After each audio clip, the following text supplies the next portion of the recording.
Módulo 10. Tuberculosis y VIH. Presentada por Egresado del Instituto Politécnico Nacional. médico internista e infectólogo, egresado del Hospital General de México. Profesor de pregrado de la Facultad de Medicina de la UNAM. Profesor de la especialidad en medicina interna Y actual médico tratante de VIH en la clínica del Hospital General Regional número 1, Dr. Carlos McGregor. Él es el doctor Juan Pablo Álvarez Mendoza. Hola, buenas tardes. Agradezco a la Asociación Médica Mexicana de VIH por esta invitación para formar parte del diplomado interdisciplinario para la atención de pacientes con VIH. Agradezco a todos ustedes por su participación y durante la siguiente hora vamos a hablar de un tema de suma importancia para ustedes que tratan pacientes con la infección por VIH, que es la tuberculosis en este tipo de pacientes. Bueno, al hablar un poco de tuberculosis y VIH, tenemos que recordar que la tuberculosis es una enfermedad francamente endémica del país. Obviamente, la población de pacientes con VIH que tenemos en el país puede verse afectada de esta enfermedad.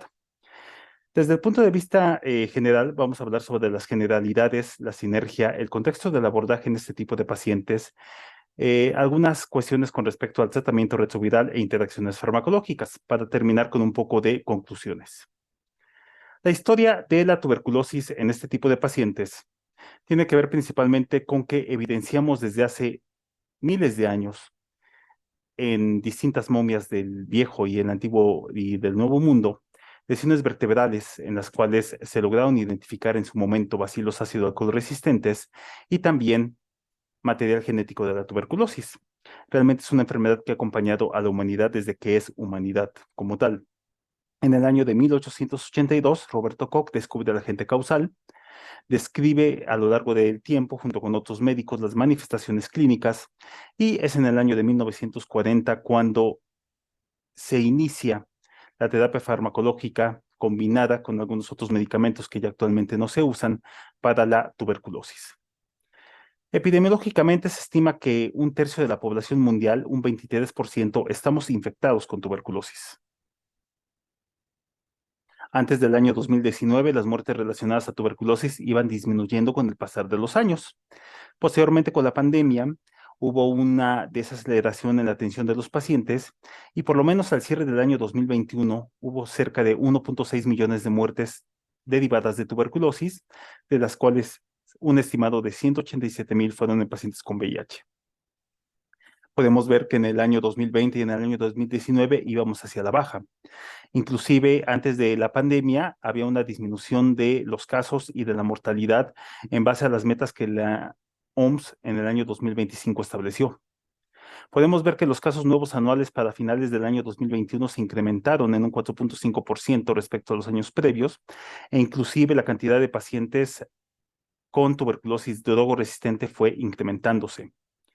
Al igual que en la NUCIDA y con esta estrategia del 95-95-95, la OMS también tiene distintas metas para los años 2025, 2030 y 2035 con la finalidad de intentar disminuir la carga de la tuberculosis a nivel mundial. Podemos identificar en la siguiente diapositiva que estas estrategias no se lograron. Podemos ver que para el año 2035, que es cuando se establecía esta meta, se estaba buscando un 95% de reducción en las muertes por tuberculosis y la incidencia de la enfermedad. Podemos ver que esto no se logró y podemos ver que inclusive estamos en números rojos. Solamente hay una parte en la cual sí se llegó a un 100% de la situación o de la intervención, que fue en este caso referido a pacientes con VIH, lograr que se adquiriera la terapia preventiva en este tipo de población. Pero de ahí en fuera el resto de las metas no se lograron. No se logró como tal la reducción en la incidencia y no se logró como tal la reducción en la muerte. Obviamente esto tiene que ver también con el acceso a los métodos diagnósticos, con el acceso a la terapia preventiva y a las características generales de la enfermedad. La tuberculosis es la segunda causa de muerte por enfermedades infecciosas. Inicialmente era la malaria, posteriormente venía el VIH. Después del COVID, pues obviamente la infección por SARS-CoV-2 vino a desplazar este tipo de enfermedades, siendo la primera causa de mortalidad, por lo menos en los últimos años. En el año 2021 se estimó cerca de 10.6 millones nuevos casos de tuberculosis y cerca de 1.6 millones de muertes en todo el mundo por tuberculosis. Por sí solo, el virus de la inmunodeficiencia humana tiene la capacidad de aumentar el riesgo de tuberculosis hasta 26 veces, sobre todo en escenarios de enfermedad avanzada.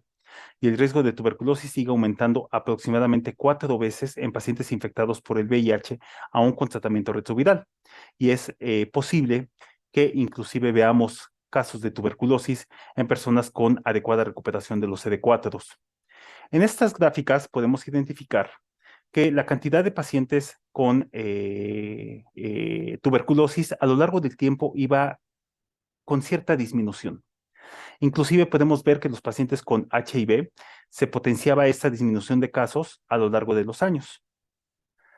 Pero también podemos ver que al cierre del año 2020 existe una discreta elevación de las muertes y de la incidencia de la enfermedad, sobre todo en personas que no tienen VIH. De igual manera, podemos ver que esta disminución en la mortalidad por tuberculosis se analiza en distintas regiones del continente y del mundo. Y podemos ver que, a excepción de dos escenarios geográficos, en este caso es la región africana y la región mediterránea en Europa, podemos ver que el resto de gráficas, incluyendo la región de América, ha notado o ha demostrado en los últimos años un incremento en las muertes relacionadas a tuberculosis. La tuberculosis ha sido declarada desde hace varios años como una emergencia mundial por la OMS. La tuberculosis extrapulmonar en pacientes sin VIH constituye cerca del 20% de los casos, pero en pacientes con VIH esta puede llegar a extenderse hasta más del 50%. La prevalencia de tuberculosis, inclusive entre los reclusos seropositivos, llega a ser del 30%, y la prevalencia de VIH, hablando de este binomio, puede llegar a alcanzar hasta el 40-70%. En el primer mapa podemos identificar la incidencia de tuberculosis. México se considera un país, por lo menos en el mapa, con una incidencia que va entre los 50 a los 100 casos por cada 100,000 personas año. Podemos ver en el segundo mapa que hay distintos países que ya tienen serios problemas con la tuberculosis, como pueden ser India, Filipinas, Indonesia y ciertos países de África. Y también en la última mapa podemos identificar que estos mismos países también tienen un serio problema con la tuberculosis drogoresistente. Para fines numéricos, aunque probablemente este número está infraestimado para nuestro país, México se mantiene con una incidencia de 25 casos de tuberculosis por cada 100,000 personas año. Muy diferente de aquellos países que tienen un serio problema, como Filipinas, que tiene una incidencia de 650 pacientes por cada 100,000 personas, o países altamente desarrollados como Estados Unidos, en los cuales baja esta incidencia de manera importante, hasta 3 casos por cada 100,000 personas año. El agente etiológico es Mycobacterium tuberculosis, es aeróbico, no formador de esporas, inmóvil, pero tiene la capacidad, y lo veremos en la fisiopatología, de adentrarse dentro del fagolisosoma, crear un ambiente ácido que inclusive puede hacer que la bacteria tenga características parcialmente anaeróbicas. El tamaño es pequeño en micrómetros, tiene una pared celular con un alto contenido de ácido micólico, y también distintos antígenos que veremos en las estrategias diagnósticas son parte del abordaje diagnóstico. Aquí podemos ver la historia natural de la enfermedad y podemos identificar que una persona que tiene tuberculosis puede tener distintos escenarios. Podemos ver que de cada 100 personas que están en contacto con el bacilo de la tuberculosis, gran parte de las personas van a tener un sistema inmunológico lo suficientemente fuerte para crear una infección latente. Solamente el 5% de las personas van a desarrollar una enfermedad primaria, principalmente en los primeros 2 años después del contacto inicial con el bacilo, y del resto, que es el 95%, hacen una infección latente. De estos, el 90% a lo largo de toda su vida no van a desarrollar enfermedad, y solamente un 5% van a tener una reactivación de este foco latente. Para fines prácticos, solamente el 10% de las personas que están en contacto con la tuberculosis van a desarrollar algún tipo de infección, unas como un componente primario y otras como una enfermedad por reactivación. Aquí es donde entran los pacientes con infección por VIH, en los cuales esta reactivación puede dar una manifestación pulmonar o extrapulmonar a lo largo del tiempo. Recordar que la tuberculosis no solamente se da en pacientes con infección por VIH, también en diabéticos, enfermos renales crónicos, alcohólicos, desnutridos y otras condiciones que generen inmunosupresión. A lo largo del tiempo, hemos visto esta clasificación básica de enfermedad activa y enfermedad latente, como la que nos han enseñado en la carrera, pero realmente la manifestación clínica de la tuberculosis tiene distintos matices. Actualmente se ha empezado a hablar de distintos tipos de tuberculosis, tuberculosis subclínica, tuberculosis quiescente, lo cual es un término que en inglés dice tuberculosis quieta, ¿sí? Podemos ver que son aquellos casos clínicos en los cuales la sintomatología no alcanza los datos característicos de actividad que hemos visto a lo largo de la educación médica, y lo vamos a ver en las siguientes diapositivas. Normalmente la infección por tuberculosis da como resultado que se den distintos escenarios. Por un lado, tenemos que se da la inhalación por medio de gotitas de aire que contienen Mycobacterium tuberculosis. La infección latente da como resultado que el sistema inmunológico sea capaz de multiplicar la multiplicación del bacilo, pero este puede llegar a persistir.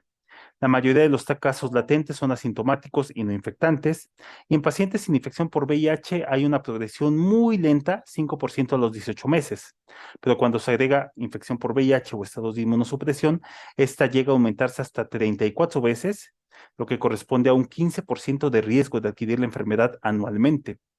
La tuberculosis activa se desarrolla inmediatamente después de la infección primaria en este 5%, o también como una reactivación, llamada también postprimaria o por reactivación. La tuberculosis primaria normalmente corresponde a la mayoría de los pacientes, en los cuales corresponde a una tercera parte de los casos de coinfección de VIH con tuberculosis y es más común en enfermedad avanzada. La tuberculosis postprimaria o por reactivación también es más probable en pacientes que tengan VIH. Hay un riesgo anual de 10% en casos con VIH y PPD positivos, y sin VIH el riesgo se mantiene en 5% de por vida.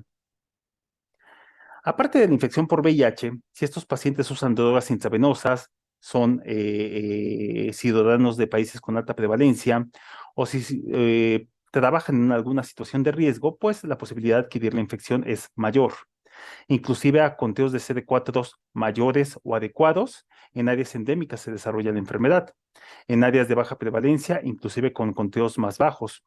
Y los síntomas obviamente difieren entre el grado de inmunosupresión.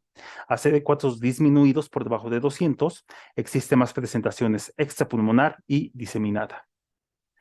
Aquí podemos ver la evolución microscópica de lo que sucede con la tuberculosis. Se adquiere a nivel respiratorio el bacilo, se empieza a reclutar las células macrófagos alveolares, monocitos, parte de las células dendríticas que intentan deglutir, en este caso, el Mycobacterium tuberculosis. El Mycobacterium tuberculosis es capaz de resistir, inclusive eternizarse en estas células, y a lo largo del tiempo, pues si la capacidad inmunológica es adecuada, normalmente se puede mantener la infección localizada, pero bajo condiciones de inmunosupresión, este granuloma pierde, se debilita, y entonces estas células que aún tienen bacilos viables pueden llegar a liberar el bacilo de la tuberculosis y eventualmente diseminarse a distintas partes del organismo. Es por eso que la tuberculosis tiene distintas herramientas diagnósticas, entre las cuales tenemos, pues, obviamente los cultivos, las baciloscopías y las herramientas para tuberculosis latente que ahorita vamos a ver. Pero esta diapositiva también comenta o nos muestra que tenemos ese espectro agregado de la tuberculosis, ya no solamente es la tuberculosis latente, sino también la tuberculosis subclínica. La tuberculosis subclínica, como podemos ver, al ya ver el paciente estado expuesto a la tuberculosis, tiene los ensayos de tuberculosis latente positivos. Los cultivos, dependiendo de la localización, pueden ser intermitentemente positivos, y los síntomas pues son leves o moderados, sin llegar a esta manifestación clínica en su totalidad de una enfermedad activa. ¿Cuál es la diferencia principalmente? Que un paciente con tuberculosis latente solamente necesita terapia preventiva, y aquellos con un componente subclínico o activo necesitan una terapia plena. Entonces, aquí volvemos nuevamente a la enfermedad en sus distintos matices. cavitaria o diseminada, mínima, subclínica, quiescente, en aquellos en los cuales eliminaron naturalmente la enfermedad y aquellos que establecieron una memoria de latencia. Y podemos ver que los síntomas están en estos rangos de lo subclínico hasta la enfermedad activa o diseminada. El cultivo puede llegar a ser positivo también en estos escenarios subclínicos a los francamente activos, y los exámenes para tuberculosis latente están presentes simplemente desde la memoria inmunológica adquirida. Los pacientes con infección por VIH tienen un mayor riesgo a lo largo de toda su evolución natural, sobre todo en etapas avanzadas donde existen posibilidades de una inmunosupresión marcada y desarrollo de enfermedades oportunistas de contraer tuberculosis. Aquellos que tienen más de 200 CD4 presentan síntomas clásicos. Aquellos que tienen menos de 50, enfermedades extrapulmonares o diseminadas. La tuberculosis puede exacerbar la enfermedad por VIH y viceversa. La tuberculosis activa también se asocia a un aumento de la replicación del virus en la sangre, y la coinfección con Mycobacterium tuberculosis se asocia a la progresión de la enfermedad. ¿Esto por qué? Porque el granuloma en el paciente con VIH se mantiene bien organizado por los niveles de CD4 y factor de necrosis tumoral. En pacientes con VIH inclusive no predomina la necrosis gaseosa, siendo más común inflamaciones crónicas inespecíficas, granulomatosas o inespecíficas sin necrosis.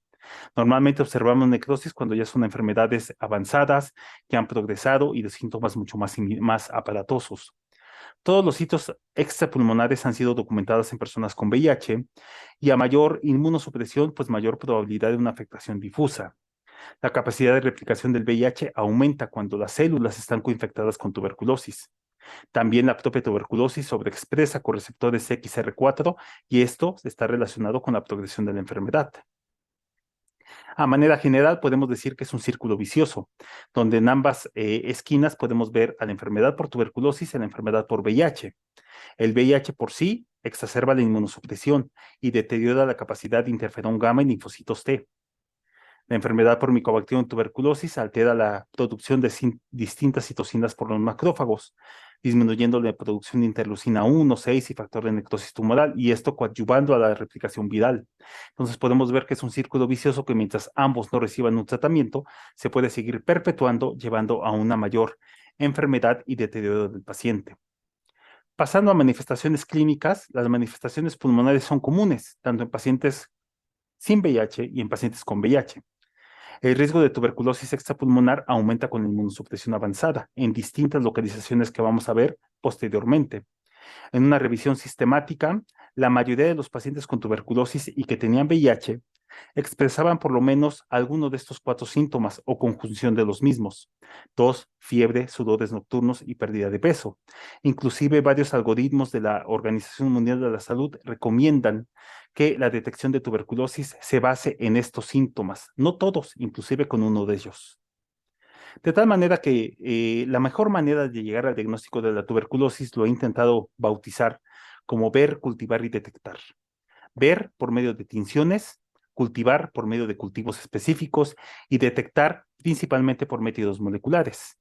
Anteriormente el diagnóstico se hacía principalmente por bacilos ácido alcohol resistentes, pero hay que recordar que en localizaciones extrapulmonares la posibilidad de volver a identificar o aislar a la micobacteria es más baja. De tal manera que ya tiene varios años los ensayos moleculares de tipo Expert MTB-RIF, en los cuales en menos de 2 horas son capaces de identificar material genético por medio de ensayo de amplificación de ácidos nucleicos, y también identificar de manera preliminar fragmentos del material genético que puedan tener resistencia a la rifampicina. Inclusive en desarrollo distintas estrategias como el Expert Ultra, o también este que es el Genotype MTB-DR+, que también inclusive detecta resistencia a rifampicina e isoniazida. Podemos ver que para la tuberculosis tenemos distintos métodos diagnósticos. Algunos van a ser de utilidad para tuberculosis latente y la mayoría para tuberculosis activa. Podemos ver que son de métodos indirectos o directos, que van desde tipos celulares como la tuberculina o el ensayo de IGRA, como la tinción por medio del VAR, cultivos sólidos y líquidos, detección de antígeno por el hipodavinomannano, detección enzimática de ADA en líquidos estériles, moleculares con el PCR o la amplificación de ácidos nucleicos, y obviamente la imagen. Podemos ver que en la tuberculosis latente principalmente nos apoyamos en ensayos de tuberculina y ensayo de interferón. Pero en el contexto de la tuberculosis activa, el resto de estrategias nos funcionan bien. En la tuberculosis subclínica inclusive podemos apoyarnos en distintos cultivos en los cuales a veces pueden ser positivos o negativos. Pero la imagen también aquí cambia un poco con lo que acostumbrábamos anteriormente. Normalmente en la tuberculosis subclínica ahorita está teniendo un poquito más de importancia la utilidad de una estrategia que se llama PET-CT, que es la combinación de una imagen tomográfica con una imagen de captación de un radiofármaco unidas para poder identificar tempranamente sitios de una mayor actividad inflamatoria en las que puede estar la tuberculosis. Si bien estábamos acostumbrados que para la tuberculosis activa siempre nos apoyábamos con la radiografía y la tomografía, actualmente la PET-CT puede ser una estrategia que nos ayude tanto en la tuberculosis activa como en aquellas características subclínicas. Los pacientes con coinfección por VIH y tuberculosis tienen una baja inmunidad y menor carga bacteriana en el esputo, por lo que las manifestaciones clínicas y de imagen pueden inclusive ser más atípicas. Estamos acostumbrados a ver cavernas, afectaciones apicales, y en los pacientes con coinfección por VIH pueden existir simplemente zonas de neumonía, localizaciones medias o posteriores, es decir, se sale del contexto clásico del paciente. En las personas que viven con el VIH, la carga bacilar en el esputo suele ser baja, lo que compromete la sensibilidad de las pruebas bacteriológicas. Es decir, en los pacientes con VIH, a veces los síntomas inclusive son inespecíficos. O la tetrada clásica de fiebre, diaforesis, pérdida de peso y tos crónica puede inclusive estar ausente o solamente parcial. ¿Esto por qué? Porque si estamos postulando que en el paciente con infección por VIH hay una inmunosupresión que afecta a los CD4 y los CD4 son los encargados de mantener el granuloma, existe la posibilidad que en localizaciones extrapulmonares existan menor cantidades de bacilos. Esta imagen demuestra la cantidad de bacilos en personas sin VIH. La mayor cantidad de bacilos están en la forma cavitaria, en la forma tuberculosa, pero conforme vamos viendo en localizaciones extrapulmonares, la cantidad de bacilos es menor. Ahora traslapemos esto al paciente con VIH y esta cantidad de bacilos inclusive puede llegar a ser menor. Esta imagen normalmente les trata de identificar el cómo se comportan algunos estudios de laboratorio en el contexto de enfermedades asociadas a tuberculosis. Podemos ver que hay apoyo de VAR, ensayos moleculares, cultivo, adenosíndeaminasa, y estos pueden ser usados en distintas localizaciones. Pero podemos identificar, aunque sean muchos cuadros y muchas tablas, que no hay ninguna prueba que tenga el 100% de sensibilidad para el diagnóstico de tuberculosis. Ni siquiera el esputo en 3 muestras de un paciente cavitado nos alcanza un 100%, nos alcanza un 85%. Entonces, podemos ver que en el caso del diagnóstico de la tuberculosis, tenemos que apoyarnos en la mayor cantidad de muestras para poder llegar a un diagnóstico definitivo. Puede ser que en un mismo paciente hagamos de manera simultánea la tinción con bacilo ácido alcohol resistente, un ensayo molecular y un cultivo. En pacientes que tengan tuberculosis de líquidos estériles como pleura, ascitis, cefalorraquídeo o pericárdico, nos apoyamos en la determinación de una enzima. En toda tuberculosis pulmonar, las herramientas son más útiles, ya que se asume una población de crecimiento rápido y la sensibilidad y especificidad pues son buenas. Inclusive aumentan en lesiones múltiples cavitadas y con expectoración presente. Pero en el caso de la tuberculosis extrapulmonar, se pueden analizar distintos tejidos, pero las especificidades y las sensibilidades varían. Es una situación más difícil de diagnosticar. Siempre tratar también de diagnosticar por medio de muestras respiratorias la afectación pulmonar. Hay que recordar que todas esas tuberculosis extrapulmonares se iniciaron con un foco pulmonar. Entonces debemos de quedarnos con esa idea de voltear hacia atrás para identificar a los pacientes y de identificar también que tengan algún tipo de daño a nivel de pulmón. Entonces, aunque tengamos la idea de que es una tuberculosis del sistema nervioso, regresar a ver una placa de tórax, una tomografía de tórax, ver si el paciente todavía expectora y tratar de recuperar ahí también el bacilo de la tuberculosis. Las siguientes diapositivas son una manera, pues, ejemplificada de explicar las principales manifestaciones de tuberculosis extrapulmonar y los distintos tejidos y las distintas pruebas que se pueden hacer en estas enfermedades.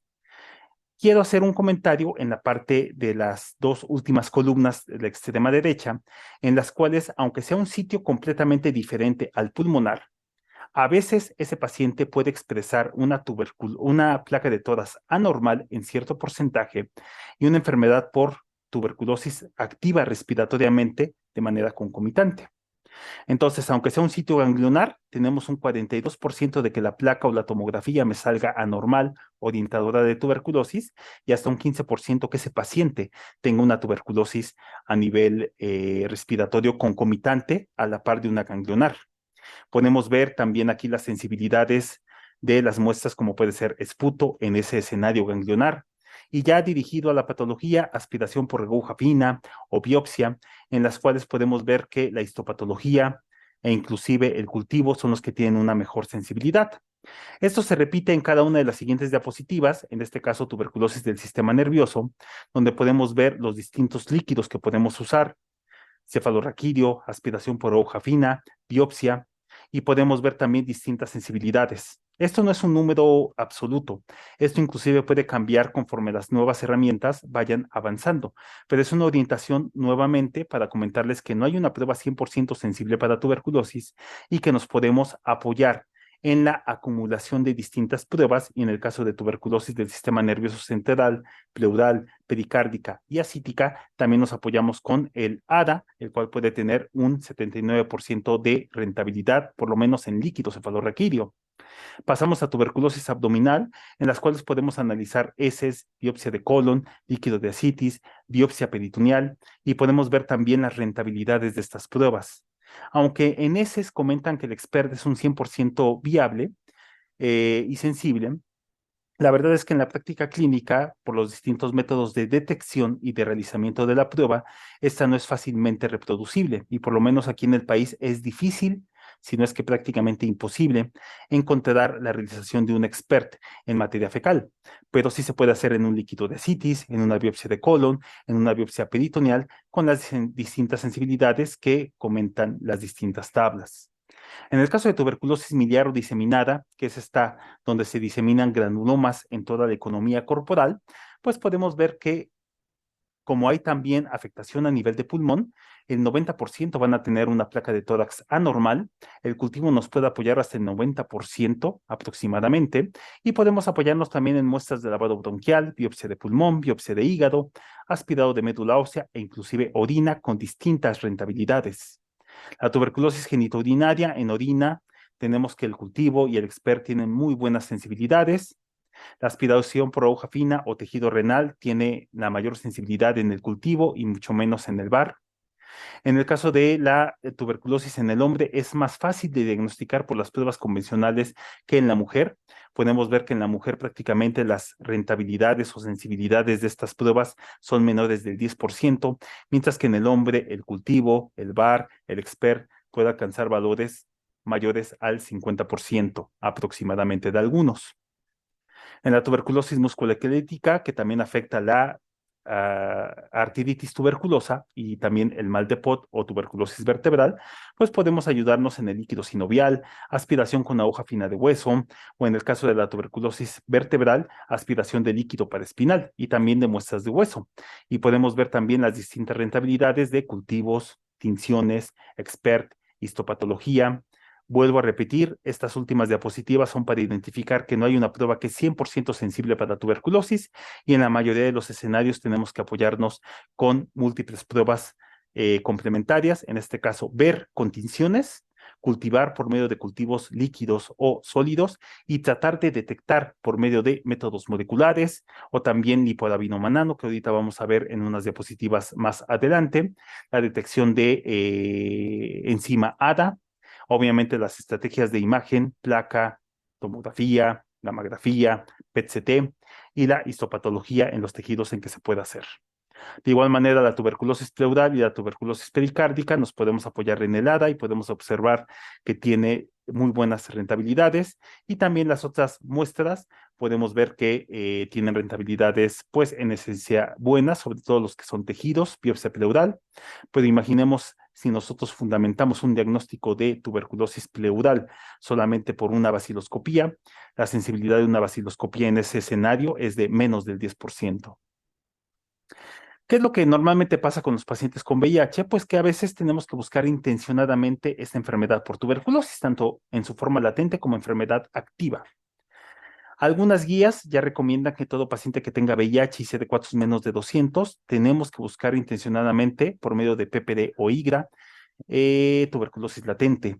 Inclusive a veces es por medio de una placa de tórax que se tomó por otra razón y vemos que el paciente tiene alguna anormalidad que nos sugiere sospechar tuberculosis.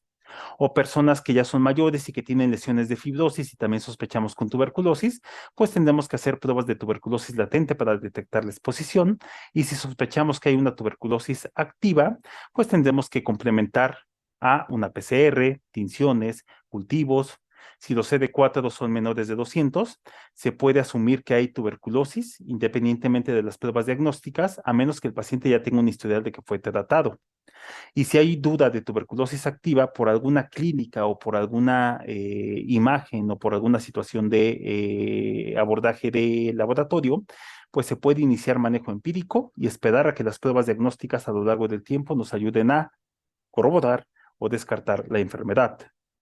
En el caso de una tuberculosis activa, una placa de tórax normal no descarta la enfermedad. Recordar que no hacen granulomas, recordar que no hacen cavitaciones, que no hacen la clásica afectación fibrótica apical y que inclusive puede padecer como una neumonía. En la mayoría de los pacientes se tendrá que hacer PCR, VAR y cultivo de expectoración o muestras respiratorias, inclusive inducidas. La sensibilidad disminuye en los casos avanzados de la enfermedad, se podrá repetir cuando las defensas estén pues más compensadas. El PPD y el IGRA son útiles, aunque el PPD puede dar 25% de falsos negativos, de tal manera que en países como México, que son de alta prevalencia para tuberculosis latente, se sugiere apoyarse en ambas pruebas, ensayo de PPD o tuberculina y ensayo de IGRA o cuantiferón. En el caso de la tuberculosis extrapulmonar, pues la biopsia de distintas lesiones o aspirados de distintas lesiones nos llegarán al diagnóstico. Si estas pruebas son negativas y podemos llegar a una situación de una biopsia abierta, complementar con ese tipo de tejido. Estas pueden llegar a tener pues alta sensibilidad en una inmunodeficiencia severa. La TB diseminada también se puede apoyar en hemocultivos para micobacterias, la PCR en distintas localizaciones y la determinación de ADA en líquidos estériles. Prácticamente tenemos que descartar una tuberculosis activa, principalmente con la valoración clínica y posiblemente una placa de tórax. Pero en los casos con VIH, aunque no haya evidencia de tuberculosis activa, si nosotros identificamos un paciente con tuberculina o IGRA positiva, tendremos que buscar intencionadamente que el paciente no tenga alguna lesión en algún otro órgano o el propio pulmón de que no haya una tuberculosis, sobre todo si no hay historia de algún tratamiento previo. Si las pruebas diagnósticas son negativas, pero si este paciente en particular tiene un contacto estrecho con personas infectadas por tuberculosis, o si en la placa de tórax, aunque el paciente esté asintomático, vemos lesiones fibrosas sugerentes de tuberculosis, podemos empezar la búsqueda de esta enfermedad. Inclusive, que es el escenario más sencillo que a veces nos toca a nosotros, tener uno de cada 4 síntomas, tos, sudoración nocturna, fiebre o pérdida ponderal, son orientadores para intentar diagnosticar tuberculosis. Tenemos para la tuberculosis latente estas pruebas, principalmente prueba cutánea de tuberculina o PPD o reacción de Mantoux, y los ensayos de interferón, ¿sí? El más común, cuantiferón. Tenemos que identificar que estas pruebas en su momento en este país como México, en los cuales desde el año de 1954 se pone la vacuna contra la tuberculosis, la BCG, en los primeros 7 días de nacido, esta vacuna puede tener un falso positivo con la reacción de tuberculina. Entonces, hay distintos estudios que ya tienen varios años en los cuales se han intentado comparar la capacidad de estas pruebas para tuberculosis, sobre todo en poblaciones de alto riesgo. Y México se considera una población de alto riesgo o de alta prevalencia para tuberculosis. Normalmente podemos identificar que en países de baja prevalencia, la prueba de tuberculina tiene una menor sensibilidad que la prueba de cuantiferón, ¿sí? De manera convencional. Pero México es un país con alta prevalencia. Hay distintos estudios en migrantes, personas con diabetes, artritis reumatoide, inclusive algunos con VIH, como está en la parte de abajo, donde la mayoría, perdón, tiene prevalencias por arriba del 30 y hasta del 60%, es decir, somos un país de alta prevalencia de tuberculosis latente y aparte somos un país de alta incidencia de tuberculosis. Deberíamos de considerarnos como un país endémico de la enfermedad y buscarla intencionadamente en prácticamente todos los individuos y más en aquellos que estén con una situación de inmunosupresión. Podemos ver aquí que en la parte de tuberculosis, prevalencia de tuberculosis latente mayor al 15%, existe la posibilidad de que ambos ensayos, dependiendo de los valores de corte, subestimen o sobreestimen el diagnóstico de la tuberculosis latente. Pero la mayoría de los escenarios nos comentan o nos sugieren que necesitamos tener en estos países como México el apoyo de estas dos pruebas. ¿Sí? Para poder identificar una tuberculosis latente de una manera adecuada y no exponernos a un falso positivo por la prueba de tuberculina. Otra prueba es el lipoarabinomanano en orina. Este detecta un antígeno micobacteriano. Se recomienda en el diagnóstico de tuberculosis que viven con VIH, sobre todo porque este antígeno se tiene a diseminar o producirse de más cuando las bacterias de la tuberculosis están en una multiplicación. Entonces, los pacientes que tienen menos de 200 y menos de 100 CD4 son aquellos candidatos ideales para realizar esta prueba de lipoarabinomanano en orina. La sensibilidad, como todas las demás pruebas, pues llega al 50% con una buena especificidad. Entonces, junto con las tinciones, junto con los cultivos, junto con las pruebas para tuberculosis latente, el lipoarabinomanano nos puede llevar a un diagnóstico mucho más organizado en el caso de estas tuberculosis de difícil diagnóstico en pacientes con VIH. Como podemos ver en esta diapositiva, pues prácticamente la detección de este lipoarabinomanano viene a complementar de una manera importante la detección por tinciones de bacilos ácidos resistentes, los ensayos moleculares, para intentar llegar a la mayoría de los diagnósticos posibles. Y podemos ver que la rentabilidad de esta prueba de lipoarabinomanano es mucho mayor en aquellos escenarios de una inmunosupresión marcada. Las barras que van hacia arriba son mayores en aquellos que tienen ya menos de 100 CD4, menos de 50 y entre 0 a 50 CD4. Otra de las pruebas, y yo creo que una de las más importantes, son los ensayos moleculares, el Expert MTB-RIF. Se llama así porque detecta el material genético de tuberculosis y la resistencia de rifampicina. La OMS la recomienda como una prueba diagnóstica inicial con una alta precisión diagnóstica, un tiempo de respuesta rápido y una capacidad de identificar la resistencia de rifampicina con sensibilidades por arriba del 80%.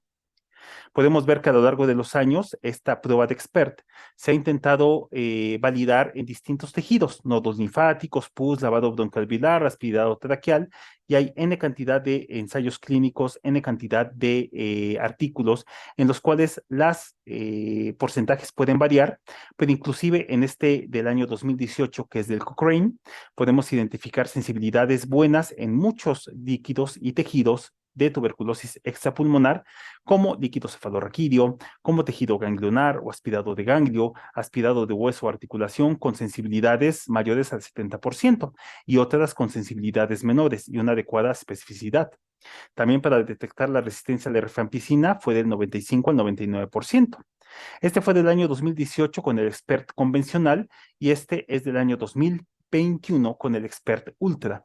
Este tiene una sensibilidad mayor, aunque la especificidad ahorita todavía es menor que el Expert convencional, y podemos ver que en líquido cefalorraquídeo el Expert Ultra tiene una mejor sensibilidad de 89.4 contra 71.1 del Expert convencional. Lo mismo para líquido pleural. De este mismo artículo podemos ver estas sensibilidades en las cuales podemos ver que, dependiendo de la muestra, líquido cefalorraquídeo tiene una sensibilidad del 89%, líquido pleural 71%, tejido ganglionar 90%, biopsia de hueso 96%, orina 100% con un Expert Ultra y para detectar resistencia a la rifampicina una sensibilidad del 100%. En esta diapositiva se confirma también esta información, distintas sensibilidades en distintos estudios para el uso de Expert para tuberculosis convencional en distintos tejidos asociados a tuberculosis extrapulmonar. Este es el algoritmo que maneja las guías de Médicos Sin Fronteras. Es un algoritmo medianamente largo y probablemente no lo vayan a poder ver bien por la barra de Zoom, pero iniciamos este que es en pacientes que no tienen VIH, ¿sí? En estos que no tienen pacientes con VIH se hace un criterio clínico, posteriormente se hace una evaluación con baciloscopía en esputo y dependiendo de lo que salga, se va a un tercer paso que normalmente es la prueba molecular. Dependiendo de la prueba molecular, si los resultados salen positivos, se va a un diagnóstico de tuberculosis y si sale negativo, pues se vuelve a revalorar al paciente con una muestra de imagen, un ensayo de imagen, como una placa de tórax. Si la placa sugiere como tal enfermedad por tuberculosis, se inicia tratamiento empírico, aunque las pruebas hayan salido negativas. Y si la prueba sale negativa con una placa no sugerente, se da tratamiento para otros patógenos y de no haber respuesta, se tiene que reevaluar para tuberculosis. Es un poco más complicado, lo pueden leer en casa o en la referencia que anexo en la parte de abajo para que la tengan más dirigida. Este es otro algoritmo que también viene en distintos artículos para tuberculosis pulmonar en pacientes con sin VIH, perdón, y para tuberculosis extrapulmonar en pacientes también sin VIH. Pero este es el que más me gustó, porque a fin de cuentas es un algoritmo que demuestra más o menos tratar nosotros como médicos de intentar llegar al diagnóstico de tuberculosis lo más pronto posible y en el menor tiempo posible. La parte inicial es la clínica, ¿sí? Sobre todo estos 4 síntomas que comentábamos anteriormente, se realiza a la par microscopía de esputo y un ensayo de Expert. Si sale positivo, de entrada ya hay un diagnóstico de tuberculosis y se inicia un tratamiento. Si los resultados salen positivos para una tuberculosis resistente, también se inicia tratamiento, pero con un esquema para tuberculosis resistente. Aquí la disyuntiva son los resultados negativos. Entonces, después de ese segundo paso, el primer paso era la clínica, el segundo paso era el PCR con la microscopía, se pasa a un tercer paso, que es la placa de tórax y el cultivo. Si la placa de tórax o el cultivo, sobre todo la placa de tórax, es sugerente de tuberculosis, de entrada, aun cuando la prueba haya salido negativa, se va a un tratamiento de tuberculosis. Si la placa no es sugerente, se sugiere en ese paciente iniciar tratamiento de amplio espectro para una neumonía convencional y para una neumonía atípica con clotinomoxazol o trimetopril sulfamethoxazol para cubrir empíricamente neumocistosis. Si hay una respuesta, hasta ahí se queda el algoritmo. No hay nada que hacer, se descarta tuberculosis. Pues en el escenario donde este paciente no haya respondido a los tratamientos empíricos a neumonía comunitaria y a neumocistosis, se vuelve a repetir la microscopía de esputo y el Expert. Si el resultado sale positivo, nuevamente se va para tuberculosis. Si sale positivo para tuberculosis multidrogo resistente, se da tratamiento para tuberculosis multidrogo resistente. Y en el resultado que salga negativo, se debe de considerar otros diagnósticos diferentes a tuberculosis. Pero si los síntomas persisten y se mantiene la sospecha de que pueda ser tuberculosis, está validado el iniciar el tratamiento empírico y se puede volver a analizar este ciclo de pruebas a lo largo del tiempo. Entonces, este fue un algoritmo que me gustó porque a fin de cuentas, en poco tiempo establece distintas herramientas de seguimiento para intentar llegar al diagnóstico de tuberculosis en pacientes con VIH. Y obviamente para tuberculosis extrapulmonar es el mismo escenario, solamente que con los tejidos propios de las localizaciones extrapulmonares principalmente.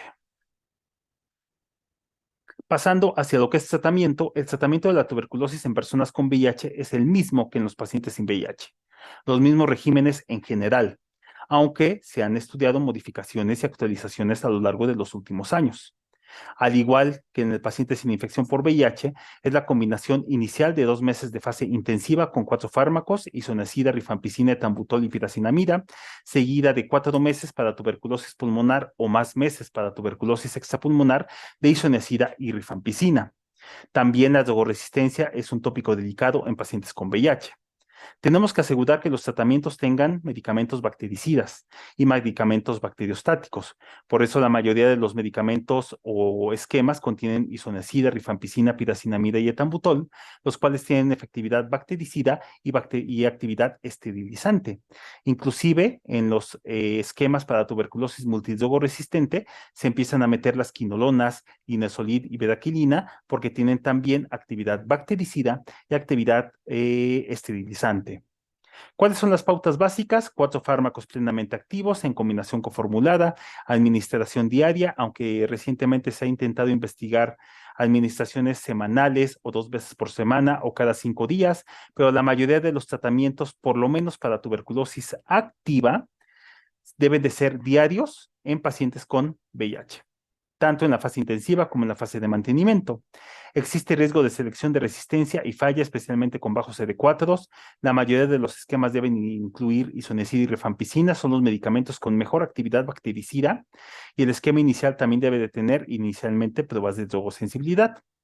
Tenemos que para la tuberculosis latente hay un ensayo. El ensayo se llama BRIEF TBA 5279. Este ensayo lo que hizo es estudiar en 3,000 pacientes VIH positivos la efectividad de un esquema distinto al convencional. El convencional son 9 meses de isoniazida para tuberculosis latente. Y este ensayo lo que hizo fue comparar un mes de isoniazida y rifapentina, ahí donde está el paréntesis es 1 en vez de un signo de admiración, 1 HP, 1 isoniazida, 1 rifapentina, contra el comparador habitual que son 9 meses de isoniazida, a las dosis que se mencionan acá abajo. La estrategia pues fueron 4 semanas, la otra estrategia convencional son 9 meses o 36 semanas, se dio seguimiento a más de 3 años y hubo una adherencia mayor, obviamente esperada en el grupo de 1 mes que en el grupo de 9 meses. Podemos ver que a lo largo de varios años de seguimiento, las estrategias fueron igual de efectivas para mantener la sobrevida del paciente y que no desarrollaran enfermedad por tuberculosis. Estos esquemas son los que actualmente están más recomendados, por lo menos en algunas guías, en el manejo de tuberculosis latente, aunque cabe mencionar que rifampicina no existe o está muy restringida en México. Entonces, otros esquemas para tuberculosis latente, 3 meses de isoniazida y rifampicina, administración semanal por 3 meses, 12 semanas, no tiene interacción significativa con efavirenz, raltegravir y dolutegravir. El esquema más usado, que es el de 9 meses con isoniazida, que más usamos aquí en México, tampoco tiene interacción con ninguno de los medicamentos para VIH, ni integrasa, ni proteasa, ni nonucleósidos, ni nucleósidos. Los esquemas que probablemente pudiéramos usar aquí en México frente a la ausencia de la rifapentina son obviamente los 9 meses de isoniazida, 3 meses de isoniazida y rifampicina y 4 meses de rifampicina, como se ven en la parte de abajo. 1 por 3 meses, otro por 4 meses. El problema con estos esquemas que contienen rifampicina son que tienen interacción con raltegravir y con dolutegravir, los cuales se tienen que ajustar a doble dosis como parte del tratamiento para el VIH. El tratamiento de una tuberculosis activa es igual, muy similar. ¿Cuáles son las consideraciones especiales en pacientes con VIH? Identificar el momento del inicio del tratamiento y qué esquemas son los que más se recomiendan. La duración es similar, tuberculosis pulmonar y extrapulmonar. Las pautas ideales son las mismas. 4 fármacos de primera línea que son los mejores, isoniazida, rifampicina, piracinamida y etambutol, pero con el cuidado de la interacción de las rifamicinas, que no solamente es la rifampicina, con los medicamentos antirretrovirales. Afortunadamente, también hay distintos estudios en esta población con VIH en los cuales se tratan de ajustar los medicamentos para mejorar la adherencia, disminuir los tiempos, las tomas, la interacción y los efectos adversos. Cuando iniciamos tratamiento para el VIH en el contexto de una tuberculosis ya diagnosticada, ha tenido controversia durante muchísimos años. Anteriormente, en el año 2001, prácticamente decían que se tenía que esperar a 1 o 2 meses determinados el tratamiento para la tuberculosis. A lo largo del año 2002, empezó a documentarse el inicio temprano de la terapia retroviral.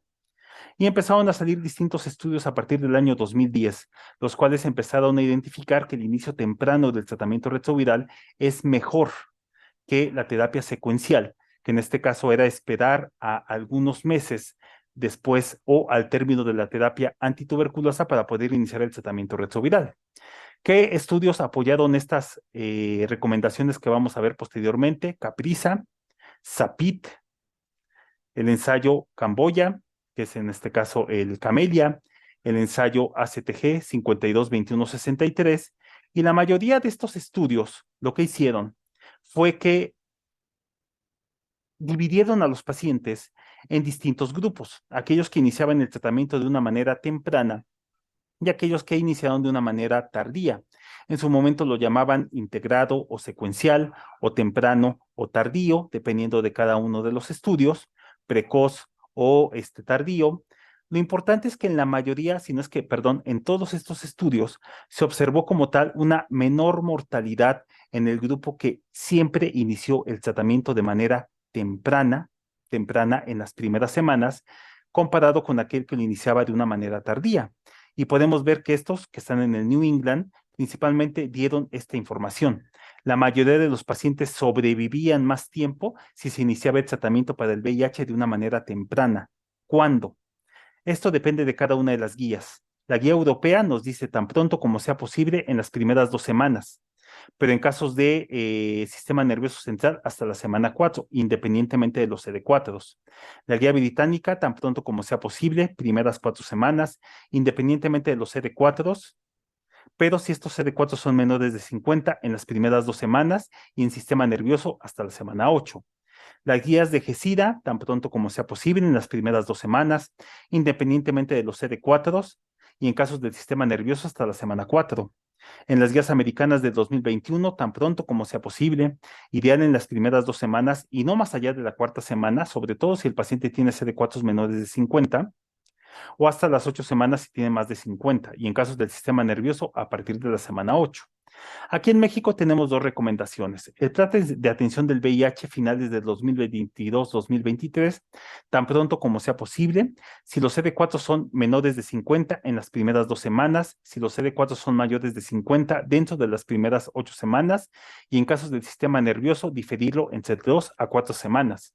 Y la guía de Sencida, tan pronto como sea posible, primeras 8 semanas, independientemente de los CD4, pero si los CD4 son menores de 50, idealmente en las primeras 2 semanas y en sistema nervioso igual en las primeras 8 semanas.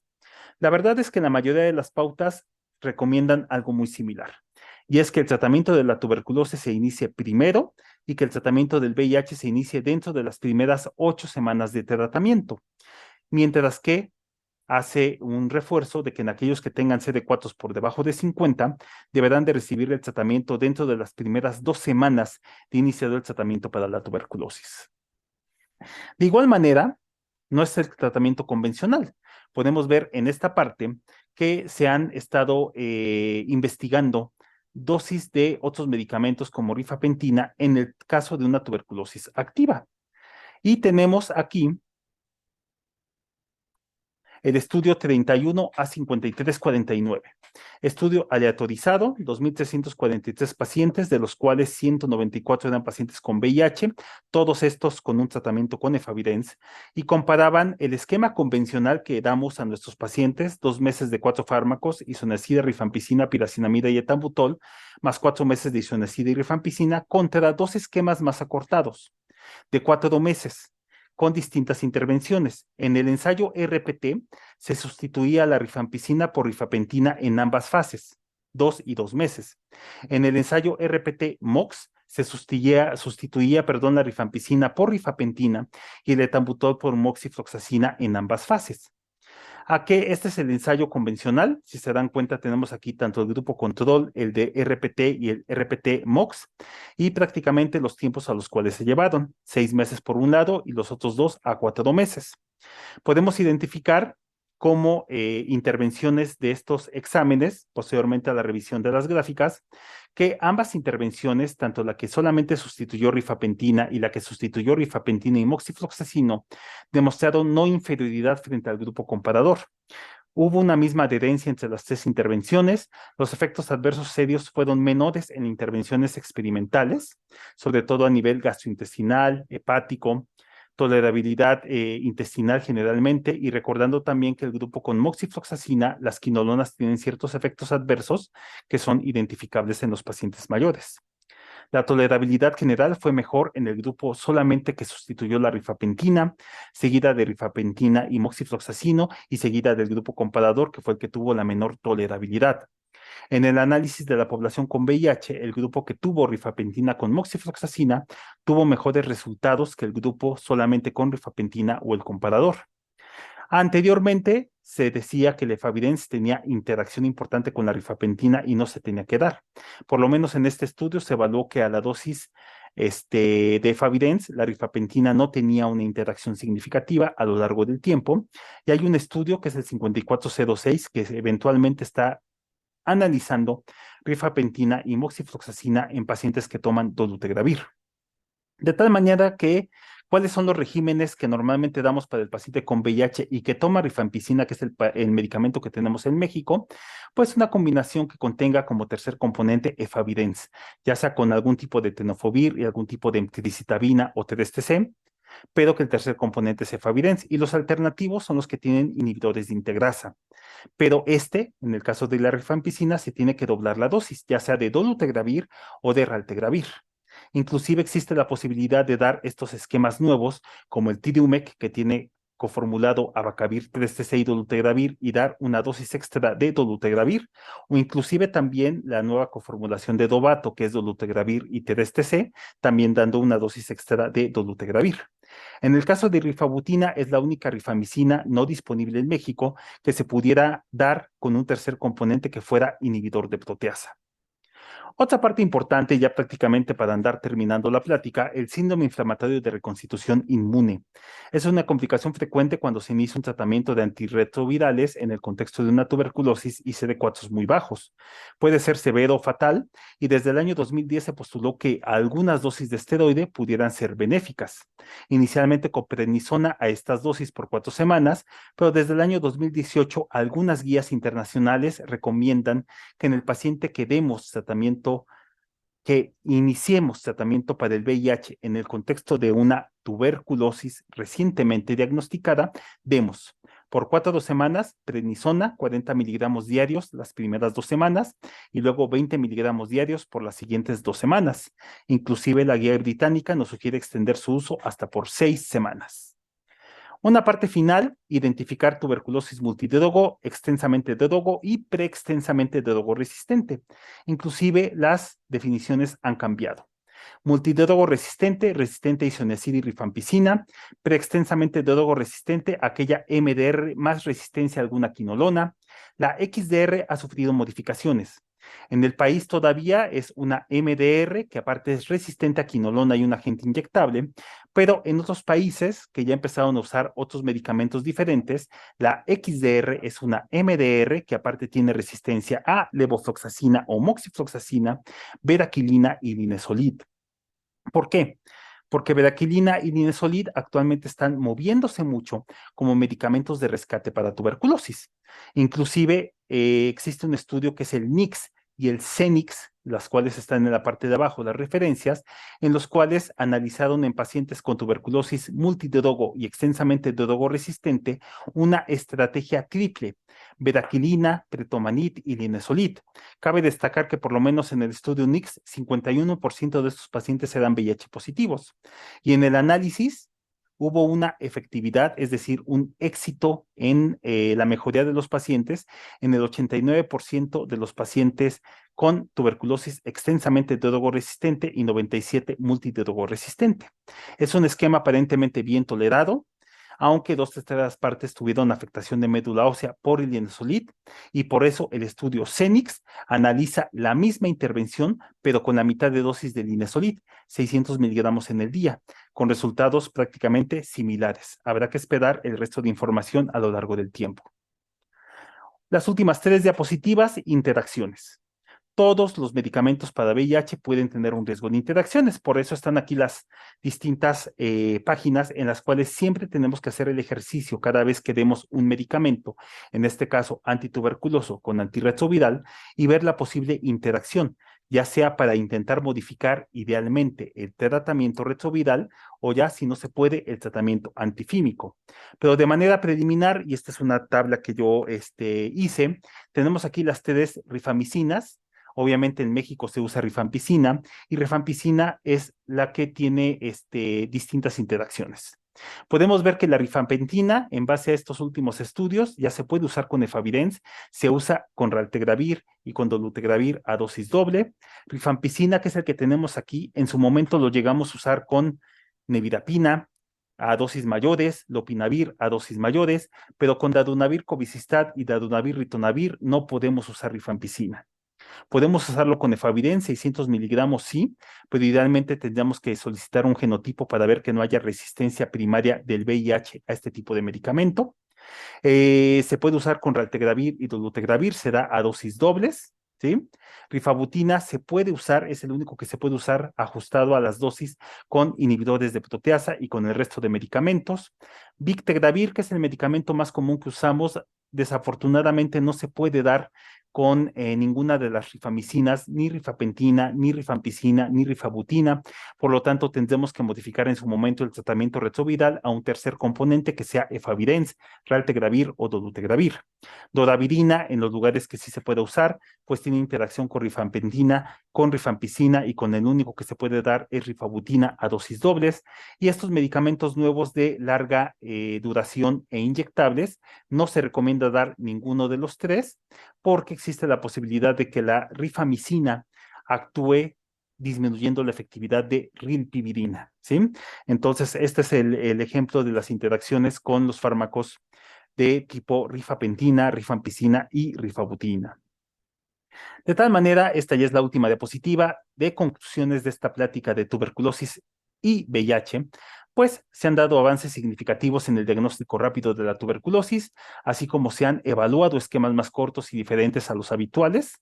Posiblemente en un futuro veamos estos esquemas ya reflejados en distintas guías, tanto nacionales como ya lo aparecen en algunas internacionales. En la población con VIH se incrementa la dificultad del diagnóstico al disminuir la sensibilidad de las distintas pruebas, así como se observan interacciones al momento de tratar entre los antifímicos y hay un error, y los antirretrovirales. Intervenciones amigables y efectivas para el tratamiento de tuberculosis multidrogo y extensamente drogo resistente, las vamos a ver en un futuro. Sigue siendo necesario ampliar el armamento diagnóstico y terapéutico y eventualmente preventivo con una nueva vacuna para alcanzar la meta de control de la enfermedad para los siguientes años. Hay que considerar a México como una población y un país endémico de tuberculosis y pensar en la enfermedad posiblemente antes de su expresión clínica con las distintas herramientas que les mencioné a lo largo de la plática y tratar de llevar la terapia preventiva a estas poblaciones, no solamente VIH, sino aquellos que tienen un mayor riesgo de exposición de la enfermedad.